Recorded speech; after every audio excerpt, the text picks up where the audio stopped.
Buenos días, profesor, compañeros todos. Hoy día hablaremos sobre el desarrollo embrionario del sistema nervioso y sus anomalías. Las integrantes del grupo son Giancarlos López Montes de Oca, Shirley Guicaroni, Rebeca Díaz del Águila, Janet Alejos Ramos, Sumi Valesca Crispín Pamo y quien les habla, Maricelo Gutiérrez. Dentro de la división del sistema nervioso en la base de criterios embriológicos, encontramos que en esta división las partes del sistema nervioso central reciben el nombre de vesículas primarias que les dan origen. Bueno, en fin, los términos telencéfalo, diencéfalo y mesencéfalos son los más empleados, pero no son los más correctos. No existe una designación anatómica que corresponda exactamente al término embriológico mesencéfalo.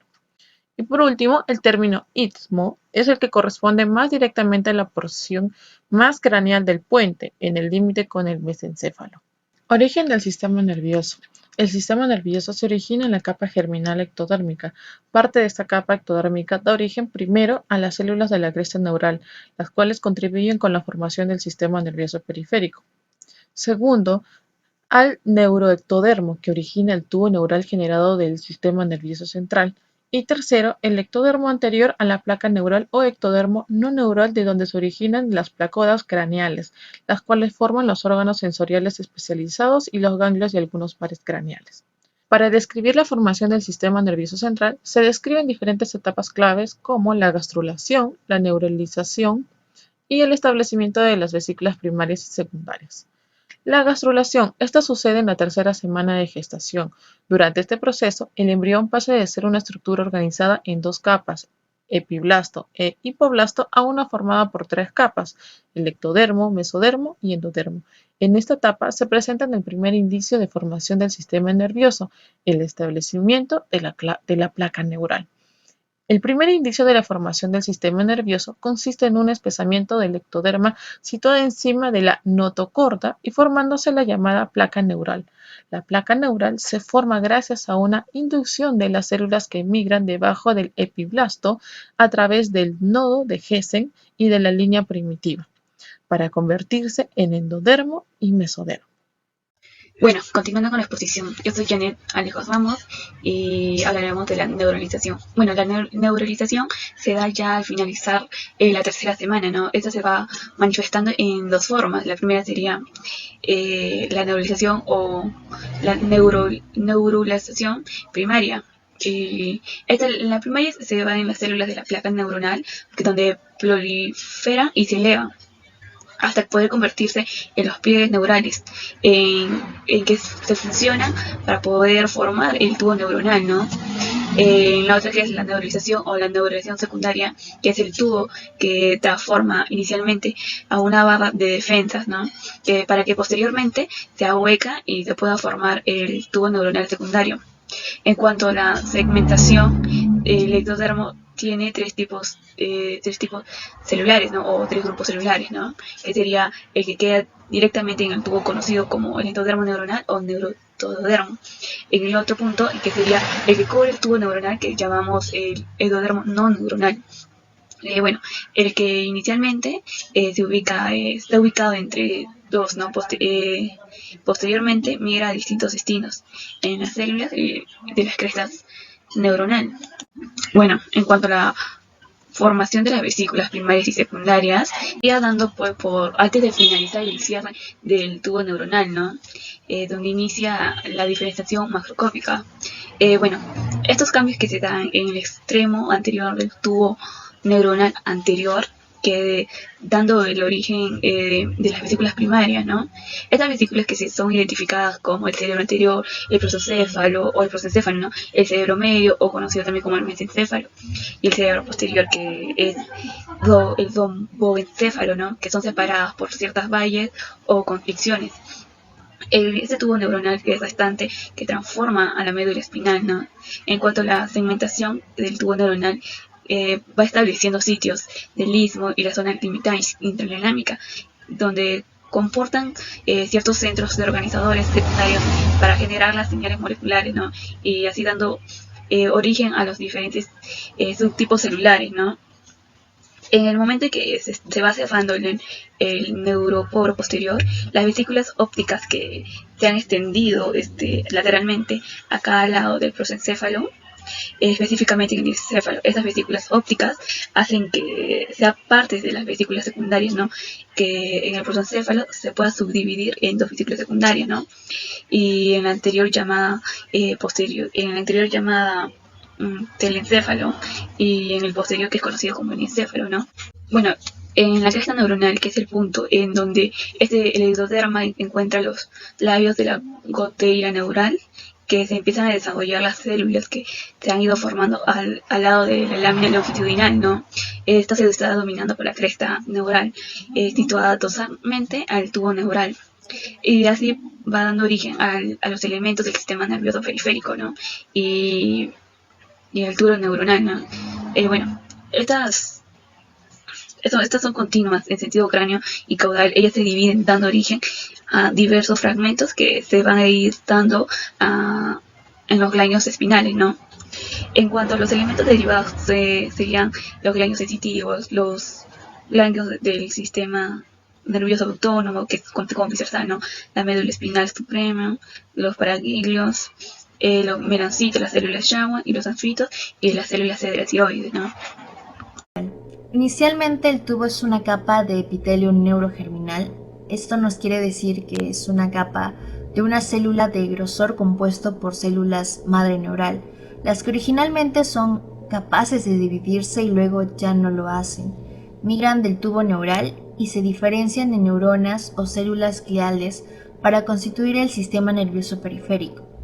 A medida que continúa la división celular, las células hijas que van quedando forman a una zona de manto y la capa germinal se convierte en la zona ventricular.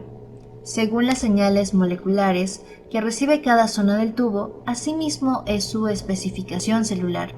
La parte más dorsal del tubo es especializada en desarrollar neuronas sensoriales, mientras que la porción ventral se encarga de las neuronas motoras. El área ventral está bajo la influencia de proteínas de la notocorda, mientras que la zona dorsal son por las proteínas generadas por el ectodermo epitelial. Sistema nervioso periférico y órganos de los sentidos. El sistema nervioso periférico de la región craneal comprende los ganglios sensoriales, los que se originan en las células de la cresta neural y de las placodas ectodérmicas. Aunque ambos provienen del reborde de la placa neural, las placodas se restringen en el área cefálica, mientras que las células de la cresta neural se distribuyen a lo largo del embrión. Las placodas son engrosamientos transitorios del tejido ectodérmico craneal y se forman por elongación apicobasal de las células cuboidales en la capa interna del ectodermo. Las placodas craneales incluyen la adenohipoficial, la olfatoria, la del cristalino, la trigeminal, la óptica y las epibranquiales. Anomalías congénitas del sistema nervioso. Estas constituyen una importante causa de minusvalía infantil, con una incidencia que varía entre 0.8 a 1.3 de cada 100 nacidos vivos. Las malformaciones del sistema nervioso están causadas por daños en su desarrollo. De hecho, para que aparezcan diversas condiciones genéticas desempeñan un papel importante. Otras pueden estar causadas por factores ambientales, y otras tienen su origen en las radiaciones o infecciones a las que se puede exponer la madre durante el desarrollo embrionario. A estas se asocian a una amplia variedad de síndromes genéticos y anomalías cromosómicas. La mayoría se tratan de defectos en el tubo neural. Esto nos quiere decir que los defectos congénitos en cerebro, médula y columna. Alteraciones en la formación del tubo neural, anomalías de la inducción dorsal. Cuando se produce un defecto en el cierre del tubo neural, se origina disgrafismo, que es la comunicación persistente entre el neuroectodermo posterior y el ectodermo cutáneo. Aquellas alteraciones en la formación del tubo neural pueden provocar anencefalia, encefaloceles, espina bífida abierta y cerrada, entre otros factores asociados comunes a estas lesiones, tanto genéticas como medioambientales. Se influyen el déficit de folatos, ingesta de ácido valproico o exposición a radiaciones. Disgrafismos craneales. Cuando existe fallo global del cierre cefálico del tubo neural, se produce anencefalia, condición letal. ¿Esto qué quiere decir? que existe una degeneración de las células neurales, la ausencia del tejido mesodérmico dorsal y la ausencia del hueso craneal, y que solo están presentes los restos distales del sistema nervioso central, como el tallo y la médula espinal. Su sobrevida es de días o semanas. Disgrafismos medulares. Se originan por el cierre defectuoso del neuroporo posterior. Comprenden una amplia variedad de malformaciones, desde las más benignas como la espina bífida oculta sin lesión neurológica, hasta las más complejas como el mielomeningocele. La espina bífida y la anencefalia son las dos malformaciones más frecuentes del tubo neural. Esto quiere decir que el factor teratógeno más frecuente es el déficit del ácido fólico en las primeras semanas de gestación, que tiene que ver con la malnutrición, la diabetes o el consumo de alcohol, o el ácido valproico por la madre. Existen déficit sensitivo y motor, dependiendo del nivel lesional, que involucra el control esfinteriano. Algunas disferias espinales ocultas se asocian a estigmas dérmicos, como nevos, lunares vellosos, senos dermales o masas subcutáneas.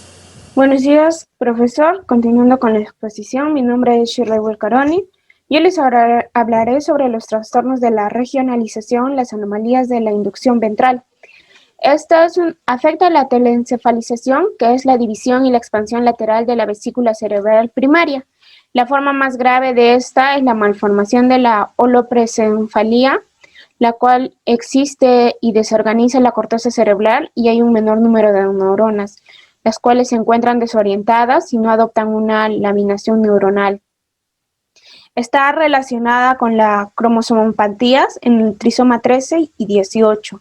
La forma más grave de esta enfermedad es la holomprencefalía, en la que hay un fallo en el procénfalo y al dividirse en los dos hemisferios cerebrales.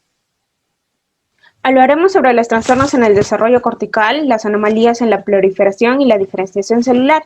Encontraremos una estrecha relación entre las alteraciones de la migración neuronal, de las proliferaciones celulares, las cuales vamos a describir la microcefalia, macrocefalia y la hemimegaloncefalia. En la microcefalia encontramos una variante que es la microcefalia vera, la cual existe una distorsión craneal que es una pérdida importante de neuronas en la segunda y en la tercera capa del neocórtex. También encontraremos cerebros pequeños que se conservan una estructura cortical radial.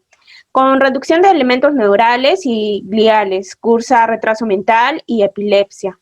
En la macrocefalia o megaloncefalia encontraremos un exceso de proliferación celular, a veces de tipo pseudotumoral o hematomatoso. Se asocia también con el retraso del aprendizaje y las anomalías neurológicas y convulsiones. La hemimegaloncefalia es el agrandamiento unilateral del hemisferio cerebral y cerebeloso. El neocórtex pierde su organización celular y se pueden observar células gigantes multicleadas. Esta es una alteración compleja que incluye trastornos tanto en la proliferación como de la demigración. Formaciones de las estructuras de la fosa posterior. Esto se encuentra al final de la cuarta semana de gestación en el tubo neural, la cual se divide en tres vesículas primordiales. Tenemos el presencéfalo, mesencéfalo y el romboencéfalo. Este último que a su vez se divide en el metencéfalo y el mielencéfalo. Hablaremos sobre la malformación de Dandy-Walker. Esta es una agnesia total y parcial berniana de la dilatación del cuarto ventrículo y el alargamiento de las estructuras de la fosa posterior. Se asocia también con otras anomalías. En un 68 y en un 25% existen malformaciones no neurológicas asociadas con la afectación en la línea mediofacial y en la cardiopatía congénita. Se trata de un evento no familiar. Existen variantes de la malformación de Dandy-Walker que incluyen agnesia berniana incompleta, la cual tiene una ausencia de un quiste grande en el cuarto ventrículo. Se puede solapar solo con un quiste aracnoide de la fosa posterior o una resonancia magnética. En algunos casos se asocia con los errores innatos del metabolismo. Continuando con la explicación de mi compañero, voy a hablar de las aplasias e hipoplasias cerebelosas, que suelen ser unilaterales. Pueden ser asociadas con anomalías del SNC, como la ectopia de los núcleos del tallo cerebral, la angenesis en el cuerpo calloso, la hidrocefalia. También pueden cursar de forma asintomática o conllevar el ataxia, el retraso mental, el variante o una parálisis cerebral. También pueden ser asociadas a diversas alteraciones en la organización de la corteza cerebelosa, que es un hallazgo realmente frecuente solo en resonancias magnéticas, y no solo entender una trascendencia ya que no son asociadas con otras patologías. También podemos hablar del síndrome de Humber, que es un trastorno autosómico recesivo más frecuente solo en varones, y es totalmente caracterizado por ausencia o hipoplasia en la porción posoferior del vermis. Puede haber una hipotonia neonatal o hipernatal episódica en el periodo neonatal, que alterne con pausas de apnea, movimientos oculares anómalos, ataxia, retraso mental en los grados variables y las anomalías oculares. También podemos hablar de la malformación de Chiari, que es una anomalía en una parte de la posición del cerebelo, que es totalmente aislada y está asociada a otra estructura del neuroeje, que también podemos hablar del Hans von Chiari en 1891, quien describió que es una serie de pacientes con una malformación de la fosa posterior, donde hay un descenso de las tonsillas cerebelosas a través de la foramen magno, que por ello también lo llegó a clasificar en 4 tipos según su gravedad. Conclusiones. La formación del sistema nervioso está dada por una serie de procesos altamente especializados, con algunos aspectos aún por aclarar. Su origen es la capa ectodérmica, la cual se encuentra bajo la influencia de diversas señales moleculares que definen su identidad. De esta manera se establece el ectodermo neural, la preplaca caudal o las células craneales neurales, y así sus diversos derivados. Por otro lado, las malformaciones del sistema nervioso central son un complejo grupo de entidades que se estudian y diagnostican cada vez más. Gran parte no son susceptibles a tratamiento quirúrgico. Gracias.